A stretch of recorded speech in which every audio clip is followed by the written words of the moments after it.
And we're asked to consider the sequence 10, 14, 18, 22, and so on, where the last term is 4n minus 2.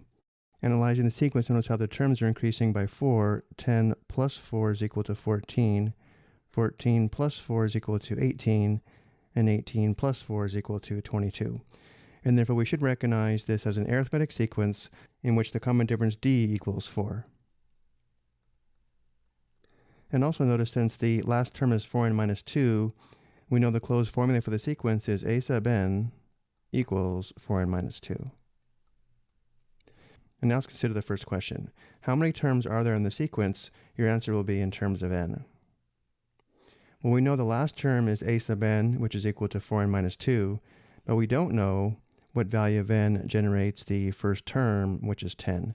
To find the value of n, which generates the first term, we need to set a sub n equal to 10 in the closed formula and solve for n. This gives us the equation 10 is equal to 4n minus 2. And now we solve for n.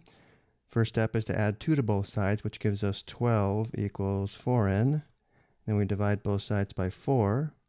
Simplifying, we have n equals 3. So now we know the first term is a sub 3, the second term is a sub 4, the third term is a sub 5, the fourth term is a sub 6, and of course the last term is a sub n. Well, if we know if the first term was a sub 1 and the last term was a sub n, there would be n terms in the sequence.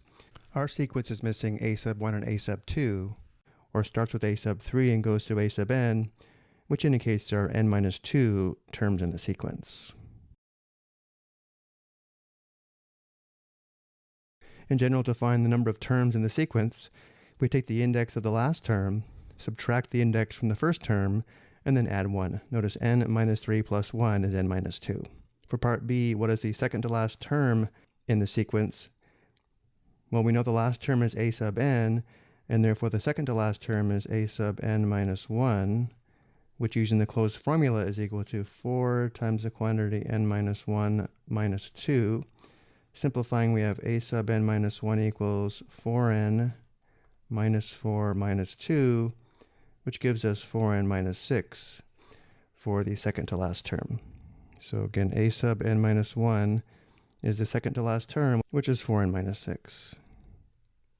Now maybe an easier way to find the second to last term would be to recognize if the terms are increasing by 4, then if we work backwards, the terms are decreasing by 4. Notice 4n minus 2 minus 4 is 4n minus 6. And then for part C, we're asked to find the sum of the terms in the sequence in terms of n, and we're told to use the reverse and add method, which means we begin by writing the sum as s equals 10 plus 14 plus 18 plus a whole bunch more terms, where we know the last two terms are 4n minus 6 and 4n minus 2. The next step is to write the sum again in reverse order, which gives us s equals the quantity 4n minus 2 plus the quantity 4n minus 6 plus a whole bunch more terms. We know the last two terms are going to be plus 14 plus 10. And now we add the two equations together. On the left, s plus s is equal to 2s. We have 2s equals. On the right, all the sums should be the same. Notice 10 plus the quantity 4n minus 2 is 4n plus 8, plus 14 plus the quantity 4n minus 6 is also 4n plus 8. So again, all the sums on the right here are going to be 4n plus 8. Again, even here on the far right, 4n minus 6 plus 14 is 4n plus 8. And we get the same sum for the last sum. So the question now becomes, how many 4n plus 8s are we adding? Well, if the sequence has n minus 2 terms, then the sum also has n minus 2 terms, and therefore we're adding n minus 2 4n plus 8s, which means we can write the equation as 2s equals the quantity n minus 2 times the quantity 4n plus 8. And then to solve for s and determine the sum, we divide both sides by 2. From here, let's go ahead and simplify. Notice how we can factor out a common factor of 4 from 4n plus 8, which gives us s equals 4 times the quantity n minus 2 times the quantity n plus 2, all divided by 2. Simplifying, 4 divided by 2 is equal to 2.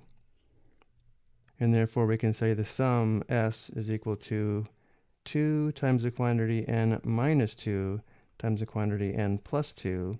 We could also multiply this out, but I'll go ahead and leave it in factored form. I hope you found this helpful.